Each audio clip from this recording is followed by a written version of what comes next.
All right, can I get my coffee? What is up, Airbnb family? Coffee, how about that? Yes, thanks, Alberto. I'm gonna show you how much I made last month on Airbnb. I already showed you how much I made in my first year, and last month, I made more than my first year combined. But how much more did I make? You're about to find out. And I want this to be a video to inspire you so you can know how far that you can take this business. If you're building an Airbnb arbitrage business like me, you need to know how far you can go, and it's pretty darn far. If you stick around to the end of this video, not only are you gonna see my numbers and some progression, but I'm gonna show you how to use these numbers to find out how much your business is worth, because you either are gonna keep your Airbnb business and profit forever, hopefully, or you're going to sell it, and you'll need to know how much you can sell your business for. So, my name's Sean, you're watching Airbnb Automated. Let's get into the millions.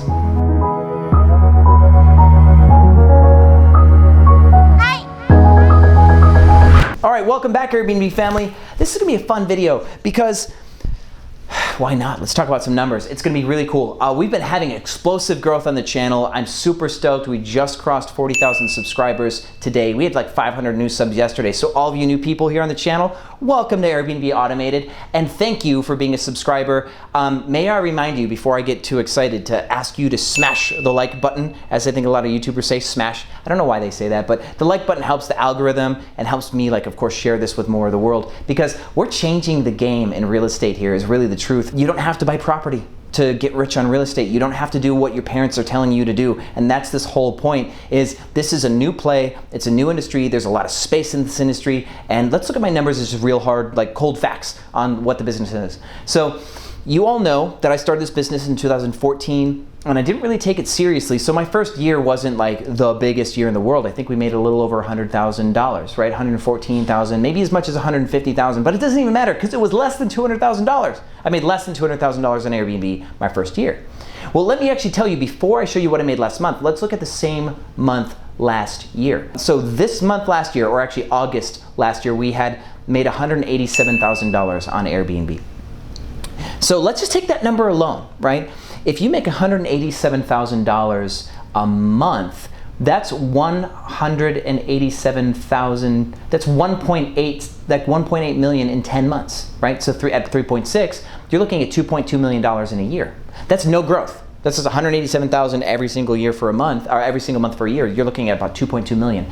But what did we make last month? And I'm so excited because we made, what is it, 240,000?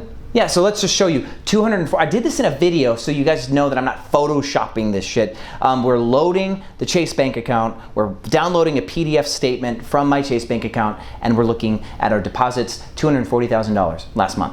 That's cash. That is cash flow. And cash flow matters because when banks are gonna give you financing, they wanna know how much money you're making, and cash flow is one key indicator. Did you know that you can get a loan from a bank on cash flow alone? If you wanted to finance a house, like say you wanted to buy a house, but you didn't want to get a mortgage like a traditional one because you didn't want to show bank statements, I mean, you didn't want to show you like your tax returns or stuff like that, you can go to a lender and show them that this cash flow, and they will give you a loan for a house without ever seeing your tax returns because your cash flow is so heavy. They actually have financial products for this. I actually know a guy. So if you're cash flow heavy like me and you want somebody to help you, give you like a loan for like your business, leave it in the comments and I'll get you the guy's phone number. But what's important to know here, if we did not grow since last year, we'd have cash flowed $2.2 million. We're obviously doing really, really well. And how does this factor into your business? See, we could evaluate the company without growth factored in. And this is what I want to teach you, how to evaluate your business. So if you ever wanted to sell, there's a few things you want to look at. Well, how risky is the space? How many years could you expect the business to exist? And of course, what is a projected profit? And of course, what is the buyer's risk risk tolerance? And how much do they want to make on a deal? Obviously, when you sell a business, somebody wants to make money on that purchase. So let's say Inc.com did an article that helps you visualize this, because as I'm going to tell you this, you can like load this article, it's in the description, and they talk about how generally you can evaluate a business considering how much somebody wants to make, and they take risk into play here. Sonder, by the way, is worth $1 billion or more, and they are projecting to cash flow $400 million this year. So they are a 2.7x multiple of their cash flow, their projected cash flow, right? and per year. So if you took like the 2.2, we're just using the 187,000, not like factoring every single month's growth, or we could take 200,000. I think that's an even number. Let's say so 2.4 million in cash flow per year. Multiply that by 2.7x. You're looking at about a $6 million valuation off of 2.2 or $2.4 million in annual revenue.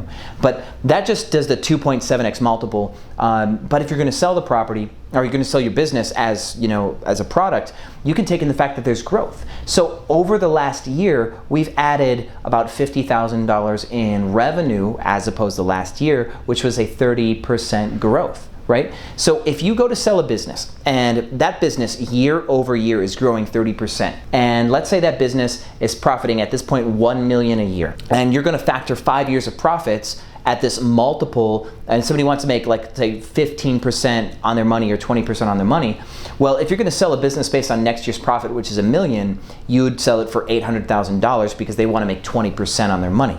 Ish, ballpark.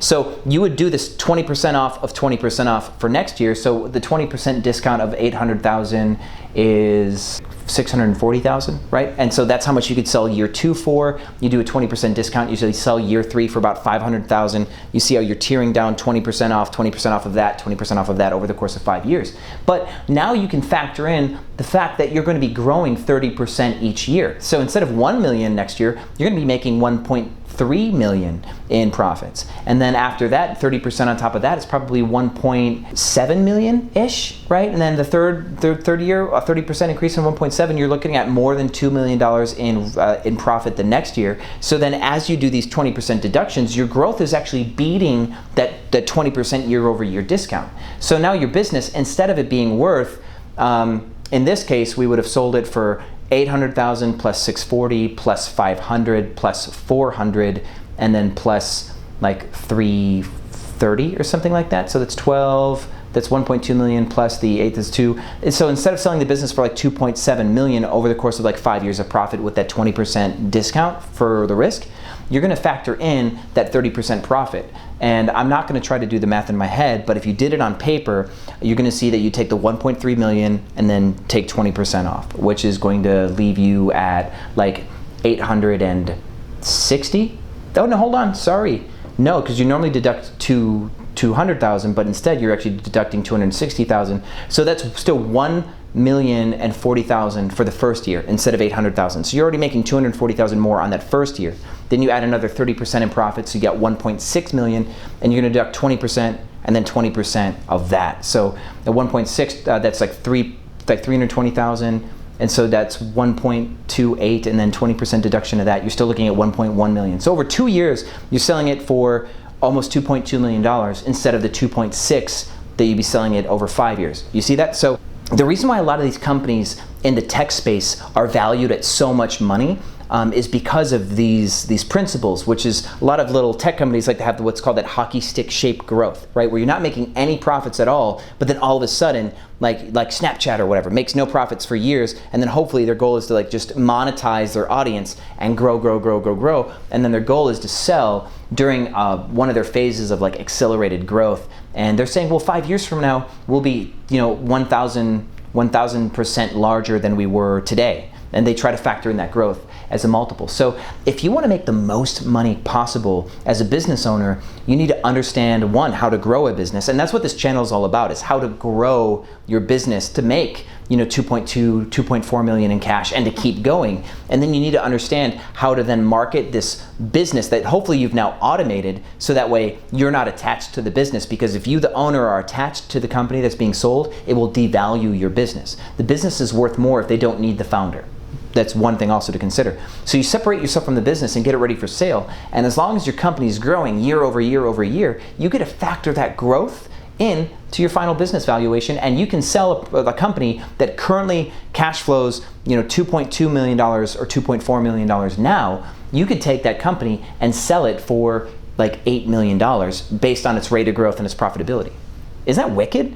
So that's why I'm going to tell you on this channel a ton, is you don't have to buy property to get rich on Airbnb, and you actually don't have to buy real estate to get rich. I think owning businesses by far outplays owning property. because of the way the world works now. If you can build a business, and that's the risk part, you don't just get to form an LLC online and have it inherently like worth some sort of money. You need to make something from your LLC. But if you do it, if you can make something worth $100,000, like a home, that LLC could be worth way more than just simply that $100,000 because of its potential. Homes don't get to do that. The home is worth whatever it's appraised for. They don't get this 5-year future value like you do when you have an LLC. I hope you learned a lot in this video. I hope you're excited, hope you're pumped. I hope you're already making a ton of money, because we've been in this game for about 1.5 years on this channel, and there's enough that you can get started on this channel without needing to buy anybody's courses. And you out there, I know you heard me. You don't need to buy a course to make money on Airbnb. So if you see anybody online going, I will show you how to make money on Airbnb, if they're not actually showing you right now how to do it, if they're not giving you 16, 20 hours of content that you can watch on a channel for free to prove that they know everything about Airbnb, I wouldn't buy their course. There's nobody out there who's giving you any real content. So with that said, enjoy the free content here. Don't buy some guy's course because he's promising you something on Facebook, okay? Follow the money, and the money's right here.